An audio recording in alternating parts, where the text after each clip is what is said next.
He found a secret room in an abandoned mine. What was inside is unbelievable.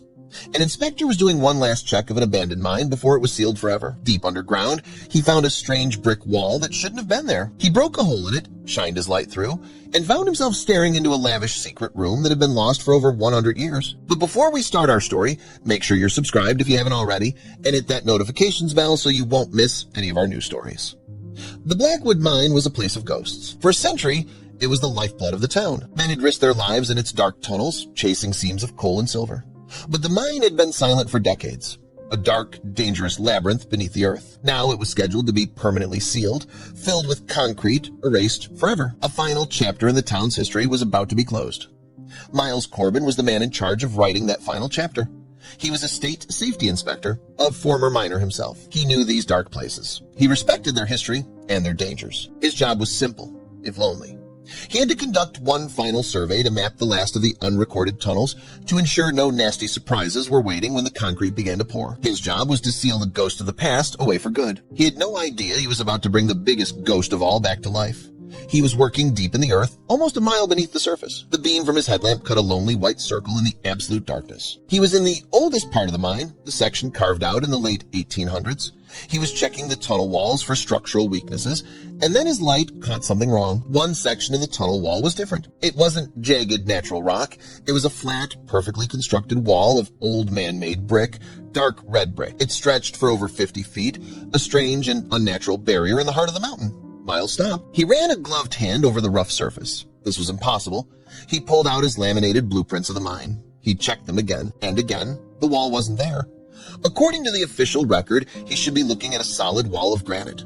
This structure did not exist. A cold knot of curiosity and unease began to form in his stomach. This wasn't a support wall, he thought. The construction is wrong. This is a barrier.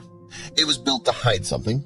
All his training told him to report it and leave to let the engineers handle it, but the mystery was too powerful. Who would build such a wall so deep underground and leave it off the plans? What were they sealing in? He just had to know.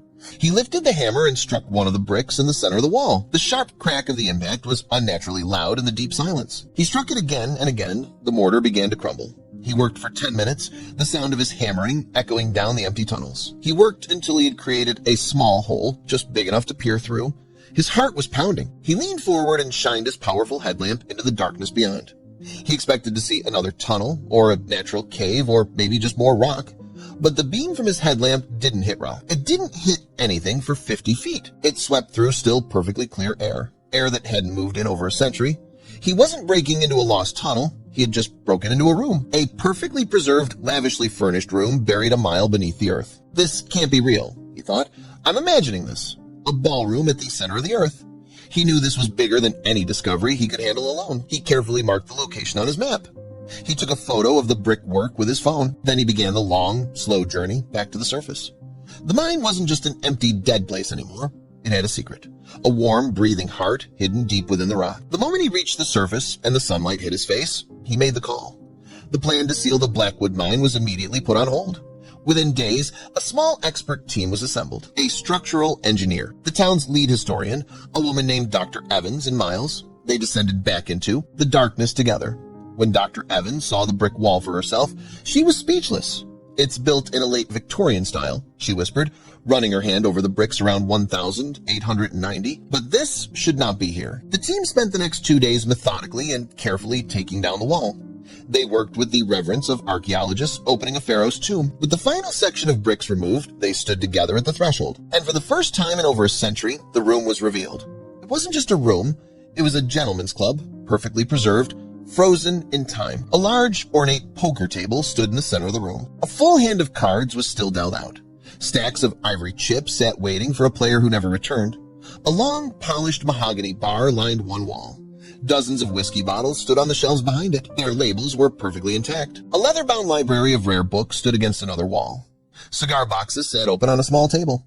Dr. Evans moved through the room as if in a dream. This is impossible, she kept murmuring. This is the secret life of our city's founder. She explained the history.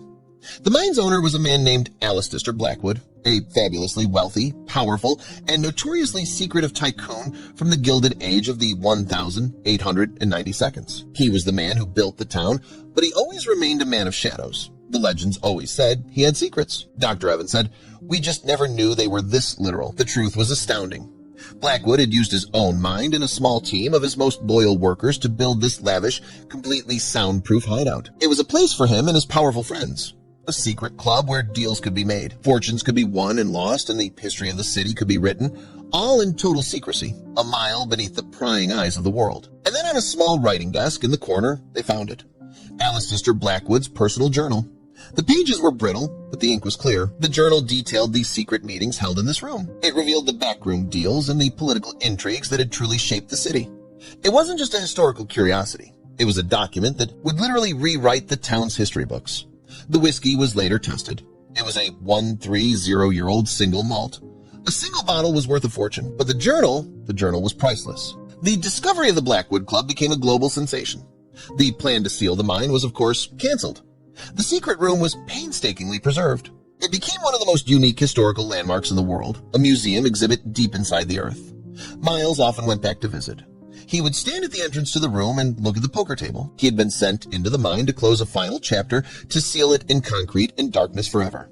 Instead, he had opened a door to the city's secret heart. He was supposed to be the last person to ever walk those tunnels. And because of a strange brick wall and a moment of pure curiosity, a lost world was saved.